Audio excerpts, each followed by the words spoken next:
L'histoire du déluge est un des récits les plus anciens puisqu'il remonte aux origines mêmes de l'invention de l'écriture et nous en avons des souvenirs encore au Louvre sur des tablettes d'argile. Eh bien, ce récit très ancien, vieux de 4000 ans sans doute, a trouvé place dans la Bible, c'est vrai, grâce à une réécriture importante, mais l'essentiel est là.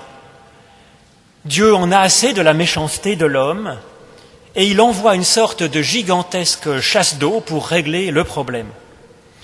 Alors en tant que chrétiens, nous avons du mal, heureusement, à reconnaître dans cette conception de Dieu cette personne pleine de tendresse que nous révèle Jésus-Christ. Et pourtant, ce texte du déluge est un des textes les plus essentiels de la Bible et nous pouvons en faire une lecture cohérente avec l'Évangile. C'est ce que nous propose l'apôtre Pierre dans sa première lettre, dont je vais vous lire un passage tout à l'heure. Et je crois que c'est intéressant à double titre. D'abord pour comprendre ce que Pierre nous dit du salut que Dieu nous donne en Jésus-Christ, pour se saisir de ce salut et pour en vivre. Mais c'est intéressant également car en voyant Pierre lire l'Ancien Testament, eh bien ça peut nous enrichir notre façon de lire la Bible à l'école de la Bible elle-même finalement, qui s'interprète elle-même. Et donc cela nous permettra peut-être de progresser dans notre façon de lire la Bible, notre façon de penser, avec une logique plus proche de celle des auteurs de la Bible elle-même. Alors pour lire la Bible et en tirer quelque chose, pour notre propre existence, nous sommes habitués à nous mettre à la place des différents personnages d'un récit, de l'histoire qui est dans le texte. Nous pouvons ainsi nous identifier à Noé et voir comment la grâce de Dieu et les qualités propres de Noé lui permettent d'être sauvé et puis de sauver aussi sa famille et des animaux. Nous pouvons aussi, malheureusement, nous identifier assez facilement aux contemporains de Noé qui étaient pleins de violence parce qu'on peut y reconnaître notre violence à nous. Mais cette lecture est choquante, très choquante même, tant elle est à l'opposé de l'Évangile si on y lit là l'histoire d'un Dieu qui punit la violence par le meurtre finalement, en tuant femmes et enfants par milliers, par millions, et des animaux avec, bien sûr, qui ne sont pas responsables de leurs bêtises. Mais il y a d'autres lectures possibles que cela, et c'est ce que nous propose Pierre dans une lecture très classique à l'époque de Jésus et dans bien des passages de la Bible. Pierre nous propose de relire l'histoire de Noé comme parlant de notre propre salut et il nous propose de nous identifier non pas à Noé ou aux hommes méchants, mais à l'humanité tout entière finalement, comme si chacun d'entre nous était un être fait de millions de facettes. Alors c'est dans la première lettre de Pierre, au chapitre 3, à partir du verset 18. Christ est mort une seule fois pour toutes, pour les péchés, lui, le juste, pour des injustes, afin de nous amener à Dieu. Mis à mort selon la chair, il a été rendu vivant selon l'esprit. Par cet esprit, il est aussi allé prêcher aux esprits en prison, qui avaient été rebelles autrefois, lorsque la patience de Dieu se prolongeait au jour de Noé, quand il construisait l'arche dans laquelle un petit nombre de personnes, c'est-à-dire exactement 8, furent sauvées à travers l'eau. Cela était une figure du baptême qui vous sauve à présent et par lequel on ne se débarrasse pas de la souillure de la chair, mais qui est la demande adressée à Dieu d'une bonne conscience par la résurrection de Jésus-Christ. Et puisque nous avons ici donc une proposition d'interprétation, une proposition de lecture de ce récit du déluge, eh bien je vous propose d'entendre maintenant la version biblique de cette histoire du déluge, ou en tout cas je vous en lirai de larges extraits dans le livre de la Genèse, bien sûr, dans les chapitres 6 à 9. L'Éternel vit que la méchanceté de l'homme était grande sur la terre et que chaque jour son cœur ne concevait que des pensées mauvaises. L'Éternel regretta d'avoir fait l'homme sur la terre et son cœur fut affligé. L'Éternel dit : j'effacerai de la surface du sol l'homme que j'ai créé, depuis l'homme jusqu'au bétail, aux reptiles et aux oiseaux du ciel, car je regrette de les avoir faits.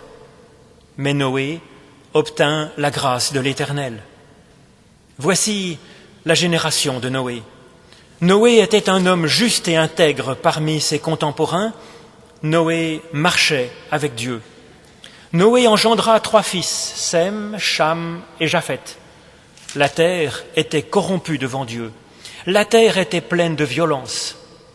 Dieu vit que la terre était corrompue, car toute chair avait une conduite corrompue sur la terre.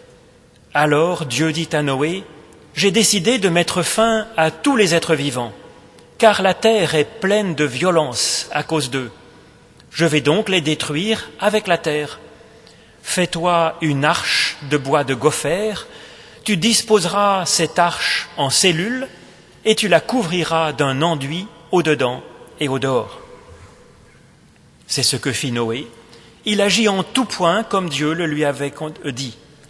L'Éternel dit alors à Noé : entre dans l'arche, toi et ta famille, car j'ai vu que devant moi tu es juste parmi tes contemporains.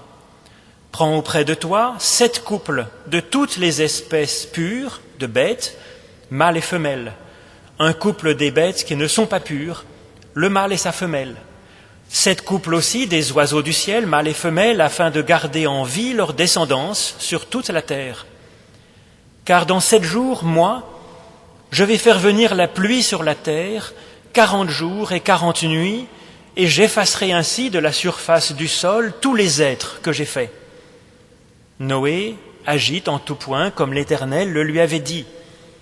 Noé avait 600 ans lorsque le déluge survint sur la terre. Noé entra dans l'arche avec ses fils, sa femme et ses belles-filles pour échapper à l'eau du déluge. D'entre les bêtes pures et les bêtes qui ne sont pas pures, d'entre les oiseaux et de tout ce qui rampe sur le sol, il entra dans l'arche auprès de Noé des couples, un mâle et une femelle, comme Dieu l'avait dit à Noé. 7 jours après, les eaux du déluge vinrent sur la terre. Et Dieu effaça tous les êtres qui étaient à la surface de la terre. Ils furent effacés de la terre, il ne resta que Noé et ce qui était avec lui dans l'arche. Les eaux grossirent sur la terre pendant 150 jours. Et Dieu se souvint de Noé, de tous les animaux, de tout le bétail qui se trouvait avec lui dans l'arche. Dieu fit passer un vent sur la terre et les eaux s'apaisèrent. Les sources de l'abîme et les écluses du ciel furent fermées et la pluie cessa de tomber. Les eaux se retirèrent de la terre peu à peu et les eaux diminuèrent au bout de 150 jours. Le 7e mois, le 17e jour du mois, l'arche s'arrêta sur les montagnes d'Ararat. Le second mois, le 27e jour du mois, la terre était enfin sèche. Alors Dieu parla à Noé en ces mots : sors de l'arche, toi, ta femme, tes fils et tes belles-filles. Fais sortir avec toi les animaux de toute espèce qui sont avec toi, tant les oiseaux que les bêtes et tous les reptiles qui rampent sur la terre, qu'ils pullulent sur la terre, qu'ils soient féconds et se multiplient sur la terre. Noé sortit, ainsi que ses fils, sa femme et ses belles-filles. Tous les animaux, tous les reptiles, tous les oiseaux, tous ceux qui rampent sur la terre, selon leur genre, sortirent aussi de l'arche. Noé bâtit alors un autel à l'Éternel. Il prit de toutes les bêtes pures et de tous les oiseaux purs, et il offrit des holocaustes sur l'autel. L'Éternel sentit une odeur agréable, et l'Éternel dit en son cœur : vraiment, je ne maudirai plus le sol à cause de l'homme, parce que le cœur de l'homme est disposé au mal dès sa jeunesse.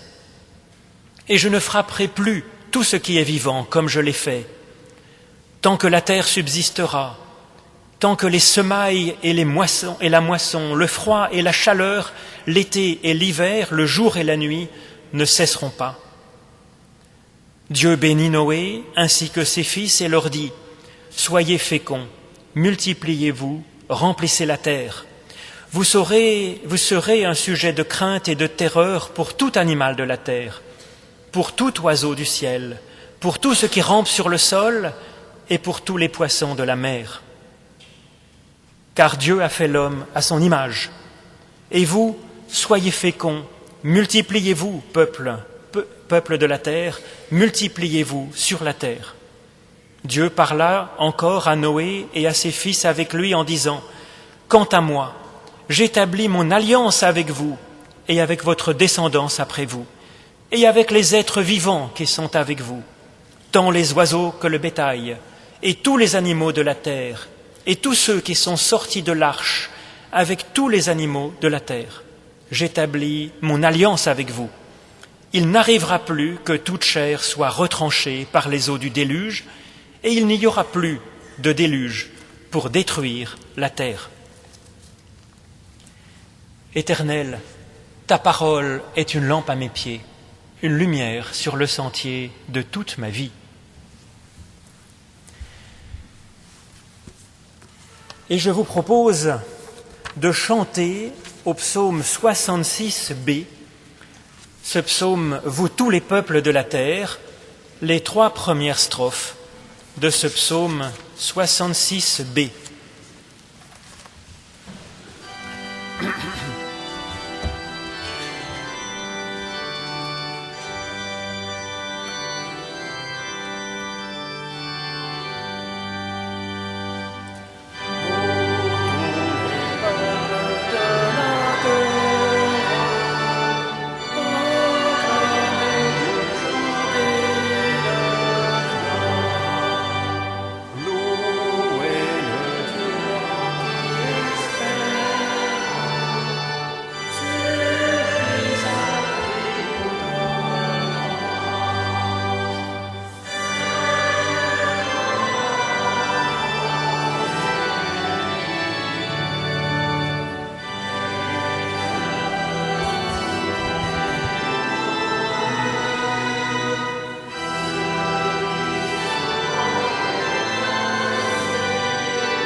Ô notre Dieu, merci pour ton esprit, ce souffle de vie que tu as mis en chacun pour que nous puissions être libres et créateurs.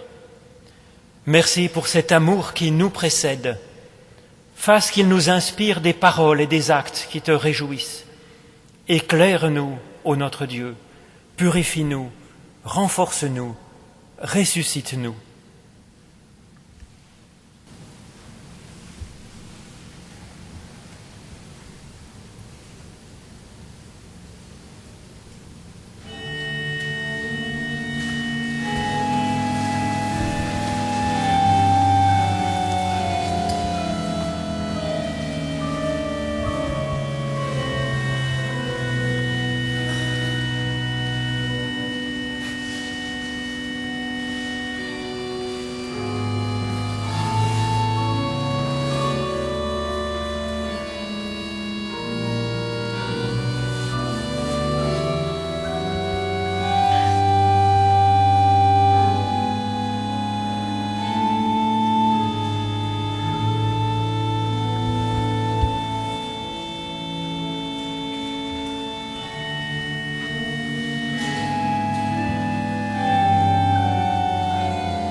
Si le déluge est une figure de notre baptême, cela veut dire que Pierre invite chacun d'entre nous à s'identifier à l'humanité tout entière qui est plongée dans l'eau, au déluge, et même à l'ensemble du vivant, humanité et animaux tous ensemble. Chacun d'entre nous étant tout cela à la fois, par certains côtés, chacun d'entre nous est à la fois l'homme juste qu'est Noé, chacun est de multiples façons, l'humanité avec sa violence, et les animaux de la terre. Tous ces êtres vivants évoquent ainsi les multiples dimensions de chaque personne individuelle. Alors avec cette façon de voir, la première bonne nouvelle, c'est que Dieu n'est plus une personne qui est source de mort pour la personne humaine. Au contraire, on a alors une lecture de ce récit du déluge qui est bien proche de celle de l'Évangile. Dieu aime, purifie, sauve, console, bénit chacun, même le plus pécheur d'entre les hommes. Comme Dieu sauve dans cette histoire l'humanité et les espèces animales, malgré tout, et qu'elle renouvelle son alliance de paix et sa bénédiction à la fin de l'histoire. Et dans cette lecture, on peut alors vraiment reconnaître le Dieu de tendresse que nous révèle Jésus-Christ. En effet, dans cette lecture où chacun est l'humanité tout entière, aucune personne individuelle ne meurt sous le jugement de Dieu. Mais ce qui est éliminé, c'est l'homme mauvais qui est en chacun de nous, et c'est donc à chaque être humain qu'est promis ici, par Dieu, la vie sauve. Malgré notre violence, c'est à chacun qu'est promis une vie sauvée, protégée, bénie, remise sur pied, pour que le meilleur qui est au plus profond de chacun de nous puisse, surnager, être libéré de toute cette gangue de violence, de souffrance qui peut la masquer, peut la blesser, la diminuer. Et nous reconnaissons alors, même dans ce texte terrible, ce texte vieux de 4000 ans, le Dieu dont parle Jésus-Christ. Un Père qui aime chacun de ses enfants, même s'il est son ennemi, nous dit Jésus dans l'Évangile. Mais d'ailleurs, comment imaginer un Dieu qui punirait la violence des hommes en les tuant de façon violente ? Dans cette histoire, il n'y a pas, ou plutôt dans la lecture simpliste qu'il y aurait de cette histoire, n'y a-t-il pas une incohérence fondamentale? Le texte nous dit que le problème au début de l'histoire, c'est la violence de l'homme. Alors si Dieu considère que la violence est un mal, pourquoi, comment est-ce qu'il utiliserait la violence tout de suite après pour régler ce problème? C'est pourquoi il me semble que la lettre même de cette version biblique du déluge invite à convertir notre ancienne théologie, cette ancienne théologie fondée sur la crainte d'un Dieu terrible, d'un Dieu qui tue l'homme coupable, pour que nous puissions convertir cette théologie multimillénaire en une théologie, une conception où Dieu n'est source que de vie et de bien, source de salut pour chaque personne individuelle. Dans cette version biblique du déluge, on nous raconte que Dieu se convertit. À 2 reprises, il promet de ne plus jamais exterminer le vivant, comme dans cette histoire du déluge, avant de conclure une alliance de paix éternelle et de bénir l'être humain. Eh bien, ce récit de conversion de Dieu nous invite à convertir notre théologie, à cesser d'avoir une conception d'un Dieu terrible qui punit le coupable, pour entrer dans la conception d'un Dieu qui fait alliance avec chaque être humain, avec le meilleur de chaque être humain, et qui sauve l'homme de sa propre violence. Cette version du déluge nous parle donc du salut de Dieu pour chaque personne humaine, comparée à cause de la complexité de notre être, à cause de nos multiples facettes, à la somme de tous les humains et de tous les animaux. Alors comment est-ce que Dieu va nous sauver? Il sauve la personne d'abord, nous dit ce texte, en la regardant et en l'aimant. Et c'est ainsi qu'il trouve ce petit Noé qui existe au plus profond de chaque personne. C'est d'abord cela que nous dit le texte. Cette meilleure part de nous-mêmes est parfois bien cachée comme un parmi des milliards. Mais cette part existe, comme un petit reste de vie ou comme un petit commencement de vie, que serait un seul Noé au milieu de toute une humanité violente. Ensuite, Dieu appelle, il mobilise Noé pour qu'il construise une arche permettant de sauver la vie. Pour que nous apprenions à reconnaître ce petit Noé, le texte nous en parle. Il décrit ainsi la part essentielle de notre être, de tout être humain, cette part essentielle sur laquelle Dieu cherche à bâtir notre salut. Voilà ce que nous dit le texte. Noé trouva grâce aux yeux de l'Éternel. Noé était un homme juste et sans défaut dans son temps. Noé marchait avec Dieu. Noé engendra 3 fils, Sem, Cham et Japheth. Alors vous avez peut-être entendu en passant ce texte dit quelque chose de surprenant sur Noé. Il nous dit que c'était un homme parfait, ce qui est évidemment impossible à n'importe quel être humain.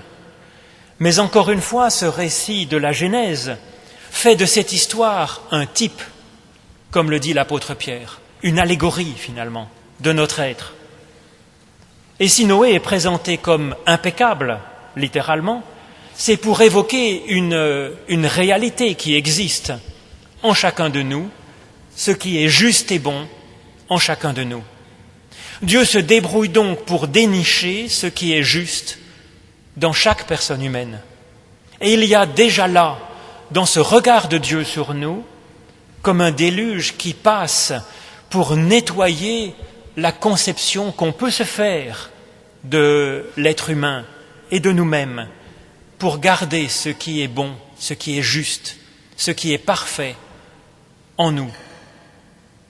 La grâce de Dieu commence par ce regard, mais elle ne s'arrête pas là. Elle est également pleine d'espérance pour nous et grâce à nous. Et sa grâce est ensuite même active. Dieu cherche à réaliser en nous ce que son regard espère, comme on le voit dans la suite. Et cette action pour nous faire progresser, elle ne se fait pas sans nous, mais avec nous, avec le meilleur de nous-mêmes, ce meilleur qui existe déjà à l'intérieur de tout homme. Il y a donc dans ce récit du déluge, selon la Bible, une théologie. Dieu aime l'humain, il aime la personne humaine, il voit le bien, il espère et il aide. Il y a là une théologie, mais il y a également là une éthique qui nous est proposée. Nous pouvons avoir un peu de cette bienveillance que nous décrit le texte, de la bienveillance d'abord vis-à-vis de nous-mêmes, dans l'espérance aussi, pour mobiliser ce meilleur de nous-mêmes et avancer avec l'aide de Dieu. Et nous pourrions alors vivre un peu vis-à-vis des autres avec cette façon d'être nourrie par la grâce de Dieu. Alors bien sûr, ce n'est pas facile, comme le constate ce texte. Nous sommes portés à la violence depuis toujours, mais précisément, avec l'aide de Dieu, notre petit Noé peut surnager et notre violence peut être réduite. Qu'est-ce que c'est qu'alors cette bonne part de nous-mêmes qui est appelée ici Noé ? La première chose que nous dit le texte, c'est que Noé est un homme. Alors ce mot n'est pas du tout aussi banal en hébreu qu'il l'est en français, et dans la Bible ce mot n'est pas du tout utilisé à la légère, car, nous rappelle ce texte, l'homme, c'est cette créature qui est faite à l'image de Dieu. Et donc Dieu regarde en nous, ce qui est déjà à son image. Dieu nous regarde et il peut discerner au plus profond de chacun d'entre nous sa propre image, quelque chose qui est de l'ordre du divin. Noé représente ainsi l'homme avec un de grand H. Et pourtant, nous dit le texte, Noé est un homme de son temps. Cette indication surprenante d'évidence au sens littéral est importante pour nous, bien sûr. Elle montre que le salut de Dieu dont il est question ici, il est pour aujourd'hui et tout de suite, non pas pour je ne sais quel temps futur. Ce salut est déjà présent comme en germe dans le meilleur de nous-mêmes, dans cette part divine, cette part d'Esprit Saint, si l'on veut, qui est déjà au plus profond de nous. Il est présent même dans la personne la plus obscure, mais il y a du travail pour que ce Noé puisse surnager, qu'il soit mobilisé comme source de salut, notre salut et celui de la vie qui est autour de nous. Ce Noé que Dieu reconnaît et espère est un homme de son temps, nous dit le texte, mais en plus, c'est un homme juste, nous dit le texte, nous appelant à affiner notre notion de la justice et à faire le bien ensuite, en agissant de façon juste. C'est également un homme pleinement développé, nous dit le texte, nous appelant à nous développer sans cesse, à être dans une croissance, un cheminement. Et c'est enfin un homme qui marche avec Dieu, qui avance grâce à lui, avec lui et vers lui. Et le texte termine cette description de Noé en nous disant qu'il a 3 fils. 3 fils dont le texte nous donne les noms, ce qui nous invite bien sûr, vous m'attendez bien là, à interpréter ces noms comme des valeurs importantes. De la même façon qu'un peu plus haut dans le texte, le nom de Noé est lu littéralement comme évoquant notre consolation. C'est ce que veut dire le mot Noé. Eh bien, les 3 fils, Sem, Cham et Japheth, sont en réalité 3 dimensions de la vie humaine. 3 excellentes dimensions qui sont enfantées par ce Noé qui est en nous, cet enfant de Dieu qui est en nous.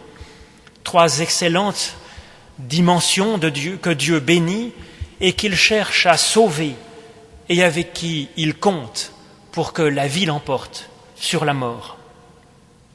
Alors le premier fils, c'est Shem en hébreu, ce qui veut dire le nom. Shem évoque ainsi la capacité à nommer, à donner du sens. Shem, ça évoque la pensée personnelle. Ensuite, il y a Cham en hébreu. C'est le chaud, ce qui évoque les sentiments et l'émotion humaine. Il y a le 3e fils aussi, Japheth, qui veut dire l'ouverture vers ceux qui nous entourent et l'ouverture vers un idéal qui nous projette vers un en dehors de soi, vers un en dehors de ce qui existe aujourd'hui. Et chacune de ces trois dimensions peut être un vrai problème si elle se développe pour la violence, que ce soit la pensée, que ce soit les émotions et les sentiments, ou que ce soit la visée, la relation vers l'autre. Mais quelle richesse quand la pensée, les sentiments et l'ouverture sont unis dans une même personne par la justice et par la foi, quand elles visent le développement et la consolation de l'homme en relation avec Dieu. Eh bien, c'est le projet de Dieu, bien sûr. Ce n'est pas de sauver uniquement Noé, c'est-à-dire la dimension spirituelle de notre être, mais de sauver notre être dans toutes les excellentes dimensions qui sont les nôtres. Dieu ne sauve pas que le spirituel dans cette histoire, mais il sauve également la pensée personnelle, la capacité à donner du sens. Il sauve aussi, bien sûr, la capacité à s'émouvoir, à avoir des émotions, des sentiments, à s'échauffer. Il sauve enfin cette extraordinaire capacité que nous avons de nous ouvrir aux autres, à sortir de nous-mêmes pour regarder le monde qui nous entoure, mais surtout les personnes qui sont là à nos côtés, et pour s'ouvrir à un monde meilleur, à un idéal, à un futur. Dieu sauve ainsi, nous dit l'apôtre Pierre, 8 personnes exactement, car en réalité, ce sont 4 couples qu'il sauve, 8 hommes et femmes. Ce chiffre 8, sur lequel Pierre insiste lourdement, évoque la résurrection. Pierre n'a même pas besoin, bien sûr, de le dire, tant c'était évident à son époque. C'est pour cela que chaque baptistère était à l'époque construit avec 8 côtés. Bon, nous, le nôtre, n'a que 4 côtés, c'est un peu dommage, mais c'est comme ça. Mais si vous visitez n'importe où, je dirais, des baptistères anciens, ils ont toujours 8 côtés, pour évoquer la vie éternelle. D'ailleurs, c'est pour cela que le dimanche était appelé le 8e jour, le 8e jour d'une semaine qui n'en compte que 7. Le 8 évoque ainsi la vie éternelle, la vie qui ne connaît pas de soir, le jour qui ne connaît pas de soir. Et Pierre nous dit ainsi que Dieu nous donne la vie éternelle, oui, dans notre temps, aujourd'hui même. Et c'est ainsi que la vie éternelle concerne tout notre être, dans ses multiples, excellentes dimensions. Dieu fait ainsi appel au meilleur de nous-mêmes pour sauver notre être des griffes de notre propre violence. Il sauve ces 4 excellentes dimensions de l'homme en nous. Mais dans ce récit, Dieu sauve même toutes sortes de bêtes, pures et non pures, nous dit le texte. Dieu fait même alliance avec tout ce petit monde, et pas seulement avec Noé et ses 4 enfants. Dieu bénit et Dieu fait alliance avec ce qui est à son image en nous, avec ce qui est juste, créateur et fidèle. Dieu bénit et fait alliance aussi avec notre pensée personnelle, avec notre capacité à nous émouvoir et notre capacité à nous ouvrir, à nous projeter. Dieu fait aussi alliance avec notre être de chair, avec ce corps qui est le nôtre, avec notre vie en ce monde. Car en ce monde, en ce temps qui est le nôtre, bien sûr, nous sommes aussi un corps. Et c'est avec lui que nous agissons pour la justice. Comment ferions-nous autrement ? C'est avec ce corps que nous avançons, que nous pensons et que nous prions. Et il en sera ainsi, nous dit le texte, tant que subsistera la terre, les semailles et la moisson, le froid et l'hiver, la chaleur et l'été, le jour et la nuit. Notre dimension animale est à sauver pour ce temps. Dieu fait alliance également avec elle, mais ce ne sont que les 8 personnes qui sont bénies, ces 4 couples qui engendreront l'humanité de demain. Et selon cette alliance entre Dieu et notre être tout entier, il faut que l'animal qui est en nous obéisse à l'homme qui est en nous, à cet enfant de Dieu qui est en nous. Car si c'est l'inverse, si l'animal qui est en nous cesse de respecter Noé et ses 3 enfants, eh bien ça ne va plus. Et on retombe dans la violence d'avant la bénédiction de Dieu. C'est ainsi que Dieu s'efforce de nous ressusciter chaque jour un peu plus, et à l'image de Dieu, nous espérons et nous agissons pour sauver toute personne qui est confiée à notre grâce, à notre amour, et que nous cherchons de sauver toute la personne dans chacune de ces personnes qui nous est confiée, en l'aimant et en lui faisant découvrir peut-être ce Noé qu'elle est par certains côtés, ce Noé juste, ce Noé ami de Dieu, cet Noé enfant de Dieu, ce Noé père de Sem, Cham et Japheth. Que Dieu nous bénisse ainsi, aujourd'hui et pour toujours. Amen.